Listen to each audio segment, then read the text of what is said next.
Old Sultan, from Grimm's Fairy Tales, by Jacob and Wilhelm Grimm, translated by Edgar Taylor and Marian Edwards. This recording is in the public domain. Read by Bob Neufeld. A shepherd had a faithful dog called Sultan, who was grown very old, and had lost all his teeth. And one day, when the shepherd and his wife were standing together before the house, the shepherd said, "I will shoot old Sultan to-morrow morning, for he is of no use now." But his wife said, "Pray, let the poor faithful creature live.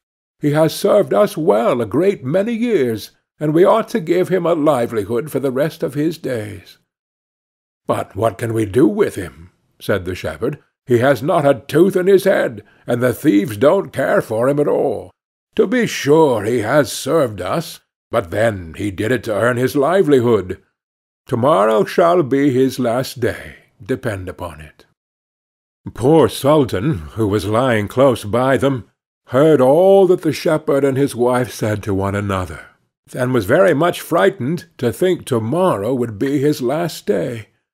So in the evening he went to his good friend the wolf, who lived in the wood, and told him all his sorrows, and how his master meant to kill him in the morning. "Make yourself easy," said the wolf. "I will give you some good advice. Your master, you know, goes out every morning very early with his wife into the field, and they take their little child with them, and lay it down behind the hedge in the shade while they are at work. Now, do you lie down close by the child, and pretend to be watching it, and I will come out of the wood and run away with it. You must run after me as fast as you can, and I will let it drop. Then you may carry it back, and they will think you have saved their child, and will be so thankful to you that they will take care of you as long as you live." The dog liked this plan very well, and accordingly so it was managed. The wolf ran with the child a little way. The shepherd and his wife screamed out, but Sultan soon overtook him, and carried the poor little thing back to his master and mistress. Then the shepherd patted him on the head, and said, "Old Sultan has saved our child from the wolf, and therefore he shall live and be well taken care of, and have plenty to eat. Wife, go home and give him a good dinner, and let him have my old cushion to sleep on as long as he lives." So from this time forward Sultan had all that he could wish for. Soon afterwards the wolf came and wished him joy, and said, "Now, my good fellow, you must tell no tales, but turn your head the other way when I want to taste one of the old shepherd's fine fat sheep." "No," said the Sultan, "I will be true to my master." However, the wolf thought he was in joke, and came one night to get a dainty morsel.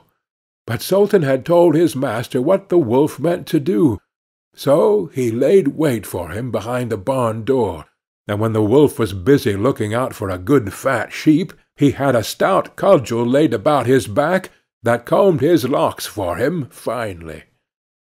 Then the wolf was very angry, and called Sultan an old rogue, and swore he would have his revenge. So the next morning the wolf sent the boar to challenge Sultan to come into the wood to fight the matter. Now Sultan had nobody he could ask to be his second but the shepherd's old three-legged cat. So he took her with him, and as the poor thing limped along with some trouble, she stuck up her tail straight in the air. The wolf and the wild boar were first on the ground, and when they espied their enemies coming, and saw the cat's long tail standing straight in the air, they thought she was carrying a sword for Sultan to fight with, and every time she limped, they thought she was picking up a stone to throw at them. So they said they should not like this way of fighting, and the boar lay down behind a bush, and the wolf jumped up into a tree. Sultan and the cat soon came up, and looked about, and wondered that there was no one there. The boar, however, had not quite hidden himself, for his ears stuck out of the bush, and when he shook one of them a little, the cat, seeing something move, and thinking it was a mouse, sprang upon it, and bit and scratched it, so that the boar jumped up, and grunted, and ran away, roaring out, "Look up in the tree! There sits the one who is to blame!" So they looked up, and espied the wolf sitting among the branches, and they called him a cowardly rascal, and would not suffer him to come down till he was heartily ashamed of himself, and had promised to be good friends again with old Sultan. End of Old Sultan.